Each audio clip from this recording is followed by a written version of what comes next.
Unacademy. Let's crack it.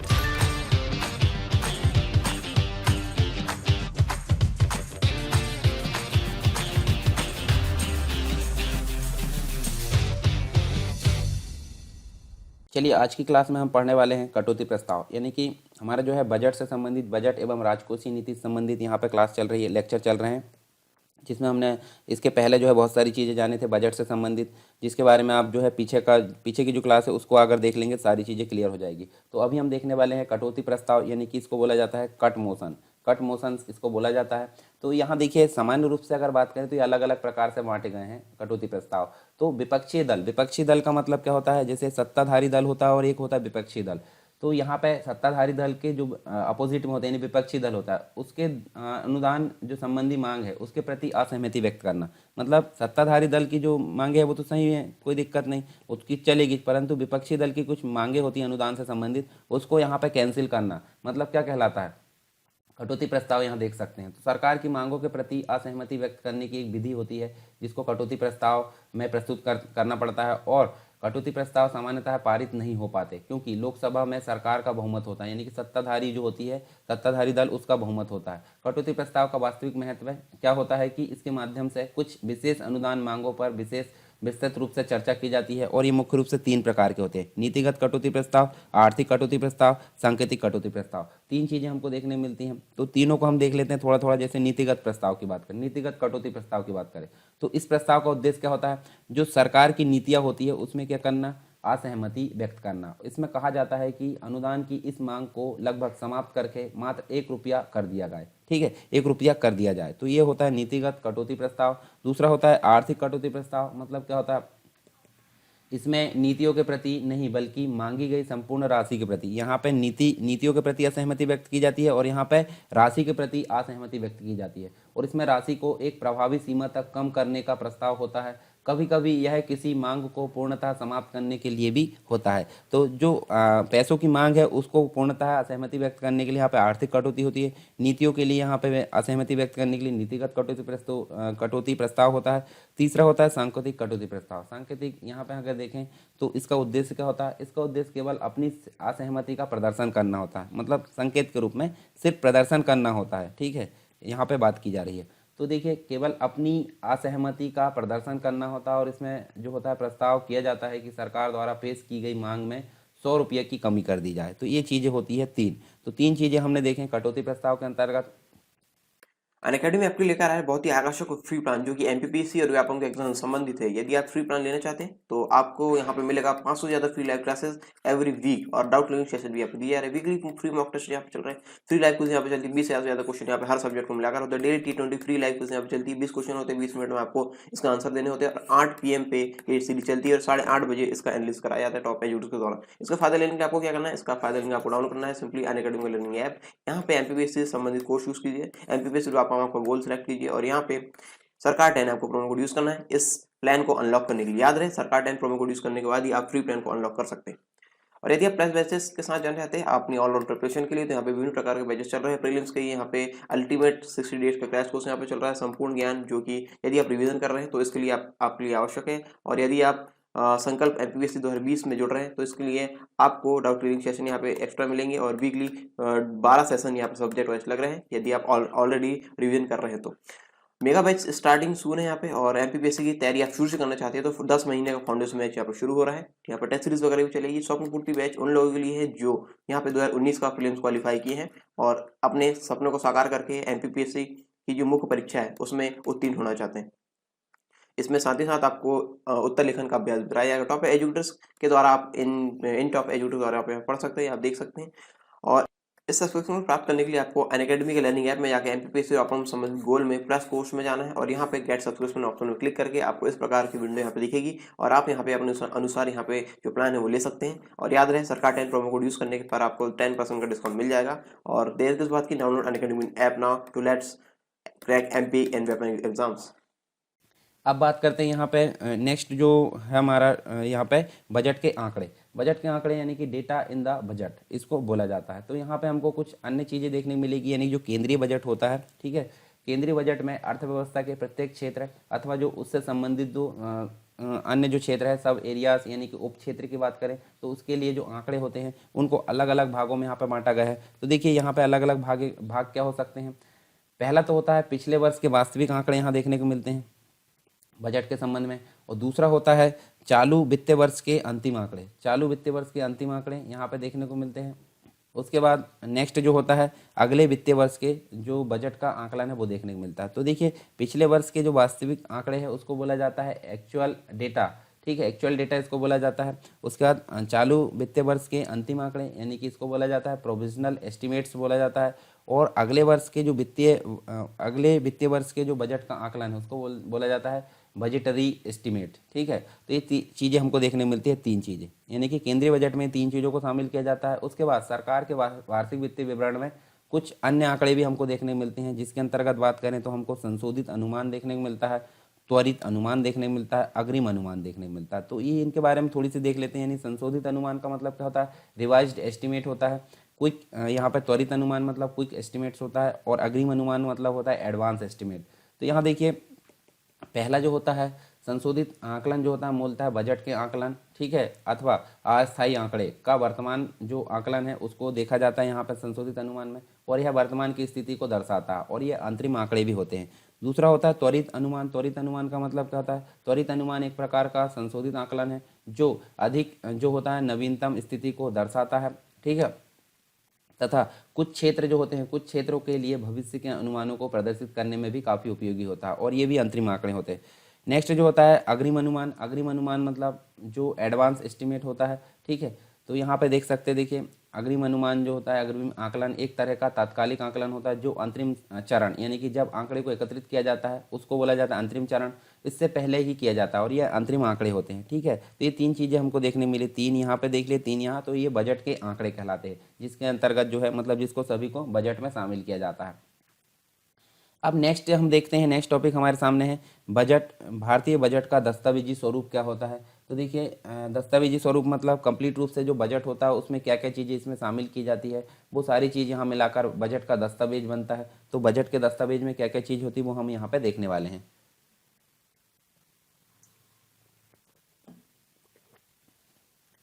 देखिए पहली चीज़ तो यहाँ देखने को मिलती है वित्त मंत्री का भाषण यानी कि स्पीच ऑफ फाइनेंस मिनिस्टर। उसके बाद वार्षिक वित्तीय कथन देखने को मिलता है, फिर बजट का सार देखने को मिलता है, वित्त विधेयक देखने को मिलता है, बजट की प्राप्तियाँ, बजट के व्यय, इसके अलावा अनुमान बजट। ये चीज़ें हमको देखने को मिलती है किसके अंतर्गत, यहाँ पे जो भारतीय बजट है उसके दस्तावेजी स्वरूप के अंतर्गत। तो पहली चीज़ देखिए वित्त मंत्री का भाषण। वित्त मंत्री का भाषण मतलब हम देख सकते हैं यहाँ पे देखिए भारत के वित्त मंत्री जो है, चलिए बताइए वर्तमान में वित्त मंत्री कौन है भारत में, तो इसका आंसर आप बताइए कमेंट बॉक्स में। भारत के जो वित्त मंत्री है उसका बजट भाषण दो भागों में विभाजित होता है, ठीक है, दो भागों में विभाजित होता है। तो पहला जो भाग है, पहले भाग के अंतर्गत जो होता है आर्थिक तथ्य, ठीक है, यहाँ पे क्या देखने मिलते हैं, आर्थिक तथ्य देखने मिलते हैं, और दूसरे भाग में प्रत्यक्ष प्लस अप्रत्यक्ष जो कर है उनके विषय में चर्चा की जाती है, और कर इनके विषय में चर्चा करते हुए देश की आर्थिक नीतियों का विवरण यहाँ पे दिया जाता है। तो ये वित्त मंत्री का भाषण होता है। दूसरा होता है वार्षिक वित्तीय कथन। वार्षिक वित्तीय कथन मतलब एनुअल फाइनेंशियल स्टेटमेंट। तो यहाँ पे इसके अंतर्गत बात करें तो वित्त मंत्री अपने भाषण के दौरान वार्षिक वित्तीय कथन के अंतर्गत आगामी जो वर्ष है, आगामी वर्ष मतलब अगर 20-21 चल रहा है, 20 चल रहा है तो 21 वाला, और 21 चल रहा है तो 22 वाला, तो वित्त मंत्री अपने भाषण के दौरान वार्षिक वित्तीय कथन के अंतर्गत आगामी वित्तीय वर्ष के लिए समस्त जो अनुमानित सरकारी आय है, तो समस्त जो आय है प्लस उसके व्यय है, ये सरकारी आय और सरकारी व्यय है, उस पर विस्तृत टिप्पणी करने का मतलब जो है टिप्पणी प्रस्तुत करने का काम करते हैं। साथ ही हम देखें बजट का सार होता है, ठीक है, तो इसको समरी ऑफ बजट बोला जाता है, और इस दस्तावेज में संपूर्ण बजट का संक्षिप्त रूप दिया जाता है। संपूर्ण बजट का संक्षिप्त रूप यहाँ दिया जाता है, ठीक है, जिसमें स्टेट की अगर बात करें तो ये राज्य होगा प्लस यूटी यानी यूनियन टेरिटरी। तो स्टेट और यूनियन टेरिटरी को दी जाने वाली जो धनराशि है उसका विवरण कहाँ होता है, बजट के सार में होता है। उसके बाद देखिए वित्त विधेयक देखने को मिलता है जिसे फाइनेंस बिल बोलते हैं, वित्त विधेयक यानी फाइनेंस बिल बोलते हैं। बजट के इस दस्तावेज के में जो है सरकार द्वारा प्रभावित या प्रस्तावित कर सभी जो कर है कर प्रणाली का विवरण होता है, ठीक है। साथ ही बजट की प्राप्तियाँ देखने को मिलती है जिसे बजट रिसिप्ट्स बोलते हैं। तो इस भाग की अगर बात करें तो इस भाग में सरकार को प्राप्त होने वाली समस्त जो आय है, ठीक है, समस्त आय प्लस घरेलू और विदेशी जो ऋण होते हैं, घरेलू और विदेशी जो ऋण होते हैं, इन सभी का विवरण कहाँ पे होता है? बजट प्राप्तिया में होता है। उसके बाद बजट से संबंधित व्यय होते हैं जिन्हें जिन्हें बोला जाता है बजट एक्सपेंडिचर।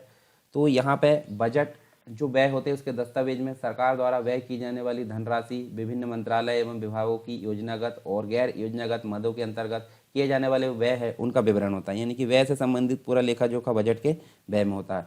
फिर एक होती है अनुमान, ये अनुमान नहीं है, ये है अनुदान मांग।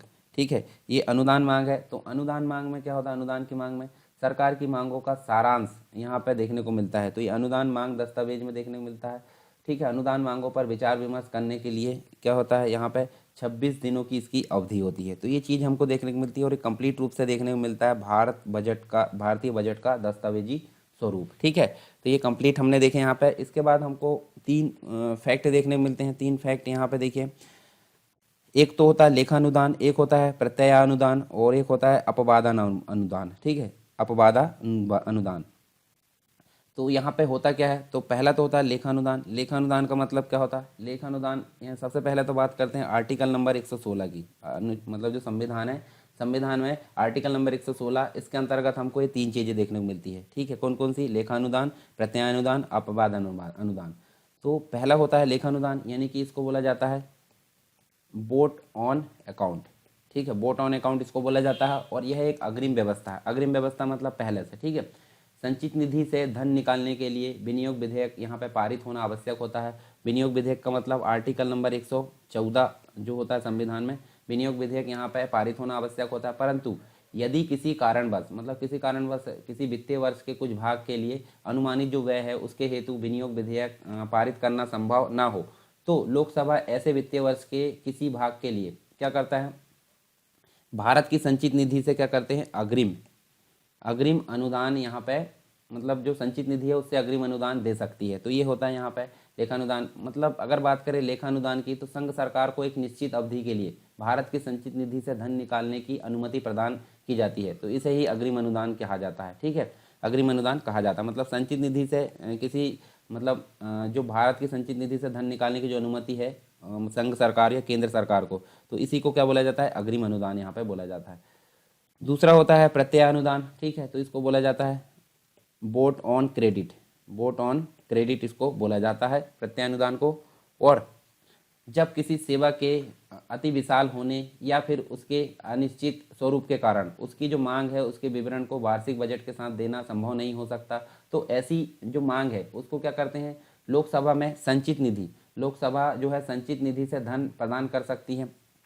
मतलब किसी अन्य तरीके से उसको अगर जो है वार्षिक, मतलब जो है विवरण, जो भी मांग है उसके विवरण को वार्षिक बजट के साथ देना संभव नहीं होता, तो लोकसभा के द्वारा ये काम किया जाता है कि वो संचित निधि से इसका जो है अनुदान प्रदान करे। ठीक है, तो इसको क्या बोला जाता है? प्रत्ययानुदान बोला जाता है।